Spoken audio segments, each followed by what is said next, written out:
චාව කට්ටියටම ඉතින් ආයමත් අලුත් වීඩියෝ එකක් ගෙනාවා YouTube එකෙන්. මොකද මේක ගොඩක් කට්ටිය මේ දවස්වල කතා වෙන දෙයක්. හැබැයි හරියට මොකද්ද වෙන්නේ කියලා කවුරුත්ම දන්නේ නැහැ.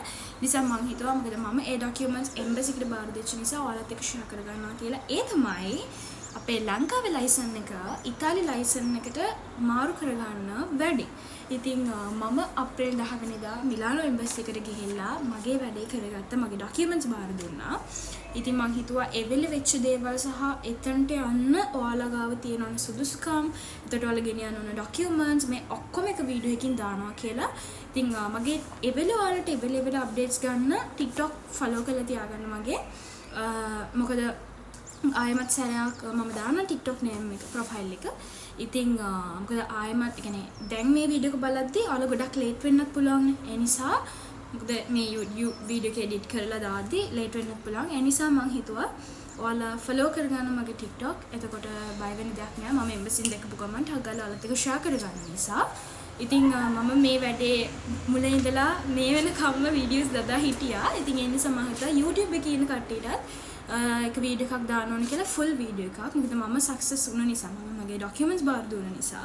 මොකද ඒ වෙලේ මම මගේ එක්ස්පීරියන්ස් එක ඔයාලත් එක්ක කියන්නම්කෝ මුලින්ම. මුලින්ම මම එම්බසි එකට ගියේ මට අවශ්‍ය ડોකියුමන්ට්ස් මම ඔක්කොම ලෑස්ති කරගෙන ගියා. කිසිම එක අඩුපාඩුවක්වත් නැතුව. ඉතින් එතන මාරම රෂ් එකක්. මම උදේ 9ට එම්බසිට මිලානෝ එම්බසිට යද්දි 216 මට හම්බුණු නම්බර් එක. ඒ කියන්නේ ගේට්ටුව ළඟ අපේ ලංකාවේ කවුරු හරි ඒ කියන්නේ මූලිකත්වය අරගෙන පොතේ ලියන අංකයක් නම දාලා නැත්නම් එතනත් රණ්ඩු වෙනවනේ. ඉතින් ඒ වෙලෙත් 100ක් විතර ඇතුළට ගිහින් තිබුණේ. එතන මාරම සෙනගක් හුස්ම ගන්නවත් බෑ, ඉඩක් නැහැ. ඊට පස්සේ කොහොම හරි මට 216 හම්බුනේ. මම උදේ 9ට ගිහිල්ලා. එතන කලින් දවසේ 8ට ආපු අයත් ඉන්නවා. උදේ කියන්නේ මුල්ල. මොකද 9ට නේ ආරින්නේ. එතකන් ඉන්නවා. ඊට පස්සේ කොහොම හරි මගේ ලයිසන්ස් එක මම TikTok එකේ අයිඩ නම් කිව්වා. මගේ ලයිසන් එකේ නමක් කොහොමේ අකුරු දෙකක් වැරදිලා. මම මගේ පාස්පෝර්ට් එකත් එක්ක වැරදි. ඒ නිසා මම මේක හදන්න දුන්නා මාස 3කට විතර කලින්. මට මාස 2ක් විතර වෙද්දි කෝල් එකක් දුන්න එම්බසියෙන් මේ ලයිසන් එක හදලා තියෙන්නේ ඇවිල්ලා අරගෙන යන්න කියලා. නමුත් මම ගියේ නැහැ. මොකද මට උනුනේ එකපාර වැඩේ කරගෙන ඉන්න මට ආයෙ යන්න බැරි නිසා. ඉතින් දෙරත් රස්තියාදුවක් එන්න වෙන නිසා මම ඉතින් හිටියා මේකත් එක්කම ගිහිල්ලා ඕක අරගෙන උතනින්ම බාර දීලා එනවයි කියලා. ඉතින් කොහොම හරි මගේ අර කහපට කොලයක් තිබුණා. එතන නම් ලියලා මේ අංක ලියලා නම ලියන පොතාතේ හිටපු මිනිස්සයාට මම කිව්වා මෙහෙම මගේ කොලේ තියලා මගේ ලයිසන් එක හදන්න දීලා තියෙන්නේ මගේ නම වැරදිලා මම ගන්නන්න තමයි යන්නේ කිව්වා. ඉතින් මමයි අම්මයි මගේ අයියයි අපි තුන් දෙනාම ඇතුළට ගියා. ඇතුළට යද්දී එතන ඇසන්සෝර ළඟත් ඔෆිස් කෙනෙක් එම්බසි ඔෆිස් කෙනෙක් අංක දාලා එතන තමයි අංකයක් අපිට දෙන්නේ. ඒකට අරක ඔල්රෙඩි ඇතුළට දානකම් විතරයි. එතකොට අතන ඇතුළෙන් දෙන එක තමයි හරි එක. ඊට පස්සේ අපිට හම්බුනේ 200 ගණන් අර හෙලිව්වට මෙතන අපි ඇතුළට ආව නිසා අපිට හම්බුණා 112 113 114 අපි තුන් දෙනාට හම්බුණා. ඊට පස්සේ මම මගේ කහපාට කොලේ දීලා විනාඩි 10කින් විතර මට ලයිසන්ස් එක හම්බුණා. නමුත් ඉතින් අර ડોකියුමන්ට්ස් බාර දෙනකම් මට 100 ගාන ගැනක ඉන්න එපා.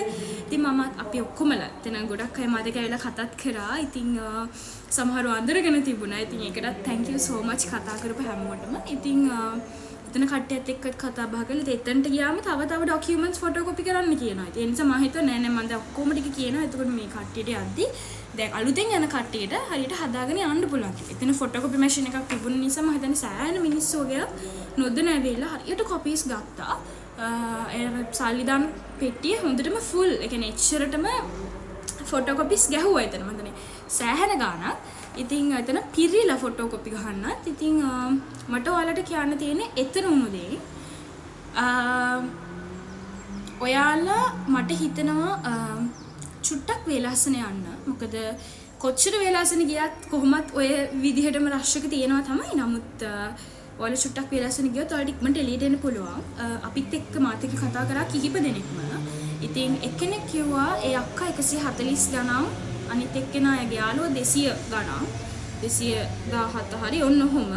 එතකොට තව අංකල් කෙනෙක් කතා කරා එයා 201. එතකොට එයා 201 එක්කෙනා ඉවර වෙද්දි රෑ 10යි. එම්බසියෙන් එළියට එද්දි. ඉවර වෙද්දි. එතකොට 140 ගණන් අක්කා රෑ 8යි කිව්වා. මම එළියට එද්දි 6 ගණන්. ඉතින් 6 ගණන් 7ට විතර. ඉතින් කොහොම හරි මට කියන්න තියෙන්නේ පුළුවන් ඉක්මනට ඔයාලා යන්න සහ පුංචි බබාලා එක්ක යන්න එපානේ පව්. එතන ඉන්න බෑ. චුටි බබාලා එහෙ දඟලනවා මෙහෙ දඟලනවා යාට දාඩියයි බඩගිනි යන්නත් බෑ. අපිට දැන් 100 ගණන් කියලා දාලා යන්නත් බෑ. හදිස්සිය හරි කට්ටිය නැතුනම කිව්වොත් කියලා කන්නවත් යන්න හිතෙන්නේ නැහැ. එතනට වෙලා බලාගෙන ඉන්නවා. ඉතින් කොහොමhari මට 6යි ගානට වගේ තමයි chance එක හම්බුනේ. මම ඔෆිස් එක ඇතුළේ ඉන්න මිස් ගාවට ගිහිල්ලා හරිම හොඳයි. මුලින්ම කියන්න ඕනේ මිලාන් එම්බසි මම රෝම් එම්බසි ගැන දන්නේ නැහැ. මිලාන් එම්බසියේ ඇතුළේ ඉන්න ස්ටාෆ් එක මාරයි. මට ඒ වෙලේ සමහර අය කතා කරා මෙයාලා මාර හිමින් වැඩ කරන්නේ කියලා. නමුත් ඒ ස්ට්‍රෙස් එක අපි කරා නම් අපිටත් ඒ ප්‍රශ්නේ එනවා.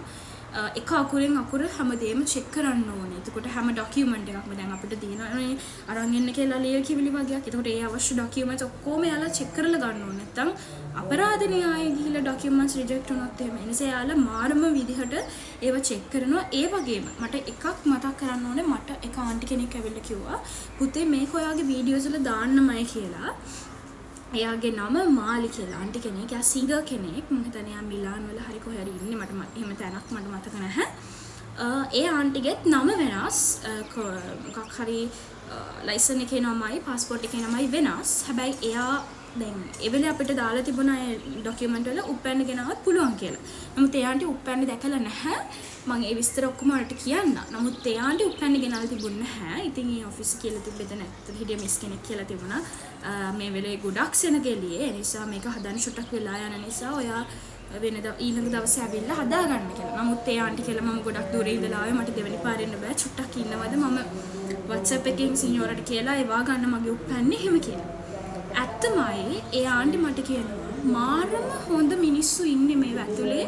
ඉතින් මට ඒ මිස්ගේ නම මතක නෑ. මම එයා වෙනුවෙන් ඒ ආන්ටි FB එකේ පෝස්ට් එකක් ෂෙයා කරලා තියෙනවා මිස්ගේ ෆොටෝ එකක් ගහලා රෙස්පෙක්ට් කියලා. මොකද ඇත්තටම එහෙම මිනිස්සු ඉන්නවද කියලා හිතන්නත් බෑ. ඒ වෙලේ තිබුණ රෂ් එකට එයා හරිම මානුෂීයව ඒ ආන්ටිට උදව් කරා. ඉතින් ඇත්තටම හැමෝටම ඉක්මනට යන හදිස්සිය වගේ තමයි. ඉතින් ඇවිල්ලා හැරලා යන එක අපරාධනේ. ඒ නිසා ඒ මිස් කියලා ඕකේ කියලා එයා හරිම හොඳ විදිහට ඒකට ප්‍රතිචාර දක්වලා තිබුණා. ඉතින් මේ වීඩියෝ එක බලන වනම් ඇත්තටම ඔයාලා හිතන්න අපිට නම බල 200 ගාණක් අංක තියෙද්දි අනිත් වැඩත් වෙද්දී ඒක කරන්න හරි අමාරුයි. ඒ නිසා ප්ලීස් ඔයාලා එහෙම කරන්න එපා. එයාලා ගැනත් හිතන්න. මේ මිනිස්සු කන්නේ බොන්න නැතුවත් වීඩියෝස් කරනවා. හරි. ඊට පස්සේ ඒ වගේ සිද්ධියක් එතන වුණා. ඉතින් මම ඒකත් කියන්න ඕනේ. ඒ වගේම එම්බසි එකෙන් මට හිතනවා පුංචි අයිඩියා එකක් ඒ වෙබ්සයිට් එකට වගේ නිකන් අංක වගේක් දීලා අපිට දවසට 100ක්. එතකොට ඒ දවසේ පළවෙනි 100ට තමයි ඒ දවස් දෙන්නේ. එතකොට එහෙම දවස් බෙදලා අංක දීලා තිබුණොත් මිනිස්සු රස්ತೆ අද වෙන එක නතර වෙයිදෝ කියලා හිතනවා. නමුත් ඔය වගේ කරන්න බෑ. ඔය වගේ කරන්න බෑ. ඇත්තටම මේ මිස්ලා මාරම හොඳයි. මොකද රෑ 11 වෙනකන් එයාලා ඇතුළේ ඉඳලා ඒ වැඩේ කරලා දීලා තිනවා. ඉතින් thank you so much Milan embassy එකේ ඉන්න කාර්ය මණ්ඩලයට. ඉතින් අපි දැන් යමු back to කතාවට. මම මුලින්ම කියන්නම් මේක ඉල්ලන්න ඔයාලට තියෙන ඕන සුදුසුකම් මොනවාද කියලා. පළවෙනි එක තමයි ඔයා අවුරුදු 6ට අඩු වෙන්න ඕනේ වගේ රෙසිඩන්ට්ස්. ඔයාගේ රෙසිඩන්ට්ස් අවුරුදු 6ට වැඩි නම් ඔයාට මේකට ඇප්ලයි කරන්න බෑ. හරිද? ඒකට ඔයා එතන ඇවිල්ලා හිටියා මම දැන් නිකන් ඔයාලට ඒක ෂෙයා කරගන්න නිසා කියන්නම්. එතන ඇවිල්ලා හිටියා මේ තව මාස දෙකකින් යාගේ රෙසිඩන්ට්ස් අවුරුදු 6යි. ඒ අක්කගේ. ඒකට එයා අහුවා එම්බසින් අවුලක් නැති වෙයිද කියලා. අවුලක් නැහැ කිව්වා. මොකද මාස දෙකක් යනකම් මාස දෙකයි. ඒතර මාස දෙකකට කලින් මේක process එක හරියයි කියලා එයාලා විශ්වාස කරනවා. එම්බසි එකට හරියට එකපාරට කියන්න බෑ. මොකද එයාලත් මේ වැඩේට අලුත් නිසා. ඉතින් එයා මෙහෙම තමයි කිව්වේ ප්‍රශ්නයක් වෙන්නේ නැහැ. අප්ලයි කරලා බලන්න. එහෙම වෙන්නේ නැති වෙයි කියලා එයාලා විශ්වාස කරනවා. ඒක තමයි යකත් දුන්නු පළවෙනි දවසේ. අප්‍රේල් 10ම ආවේ. ඒක හදාගන්න නැත්තම් බයට යත් අපරාධ එක්ස්පයර් කියන්නේ ඒක රිජෙක්ට් වුණත් අපරාධ නිසා. ඉතින් මම ආඩි කියනවා ඔයාලගේ ඉක්මනට රිජෙක්ට් වෙන්න තියෙනවා නම් ටග්ගල ඇප්ලයි කරන්න. එහෙම බයක් තියෙනවා නම් ඇප්ලයි කරන්න එපා. මොකද එහෙම සැකක් තියෙනවා නම් ඇප්ලයි කරන්න එපා. ඉතින් එම්බසි එකෙන් චුට්ටක් අහන්නෙම හරියට විස්තරය යාලා කියයි. එහෙම රෙකමන්ඩ් කරන්න පුළුවන්ද බැයිද කියලා යාලා කියයි. ඊළඟ එක තමයි සුදුසුකම් එක තමයි ගොඩක් තියෙන්නේ සහ ඒක අනිවාර්යයෙන්ම ලංකාවේ ලයිසන්ස් එක වැලිඩ් වෙන්න ඕනේ. ඔය මේ මොනවාද නිකන් ටෙම්පරරි ලයිසන්ස් බෑ. ඔයාලා හරියට හරිම යන දෙයක් තියෙනවා. එතන කෙනෙක් ඇවිල්ලා එතන පොඩි මල්ලි කෙනෙක් වෙන්න ඇති මං හිතනවා. ඉතින් මට වැඩි බාල වෙන්න ඕනේ. එයා ඇවිල්ලා කිව්වා මේ එගේ අම්මී තාත්තිත් මාව අඳුරගෙන කතා කරා. ඉතින් ඒ ආන්ටි කිව්වා එයාගේ පුතාට අවුරුදු 18 වෙලා නැහැ. එයා මෙහෙට එද්දි. හැබැයි අවුරුදු 6 කම්ප්ලීට් නැහැ රෙසිඩන්ස්. ඒ නිසා it's okay. ඒ පැත්තෙන් එයා හරි. නමුත් එයා අවුරුදු 18 වෙලා නැහැ මෙහෙට එද්දි. එතකොට එයා මෙට ඇවිල්ලා තියෙනවා. එයා ලයිසන්ස් එක අරගෙන නැත්තේ. එයාට ලයිසන්ස් ගන්න chance එකක් නැහැ. මොකද ලංකාවේ ලයිසන්ස් දෙන්න අවුරුදු 18 නිසා. ඉතින් එම්බසිට ඔය විස්තරය කිව්වම එයාලා කියලා තිබුණා මත කොල්ලෙක්නේ ලයිසන්ස් අනිවාර්යෙන් ඕනේනේ. ඉතින් ඊට පස්සේ ඔය විස්තරය කිව්වම එයාලා රෙකමන්ඩ් කරලා තියෙනවා මුලින්ම ඔයා ලියුමක් ලියන්න මේ විස්තරේ දාලා මෙහෙම දෙයක් වුණා. මම එද්දි මෙහෙම ලයිසන්ස් දෙන්නේ නැහැ ලංකාවේ නීතියට අනුව. ඒ නිසා මෙහෙමයි කියලා දාන්න කියලා එයාලා කියලා තියෙනවා. ඉතින් ඒ බෝයි ඒක ලියලා තිබුණා. ඉතින් මම හිතුවා එහෙම ක්‍රමයකුත් තියෙනවා කියලා පොඩි මේකක් තියෙනවා. ස්ථීර නැහැ. එයාලත් කියන්නේ try කරලා බලමු කියලා තියෙනවා.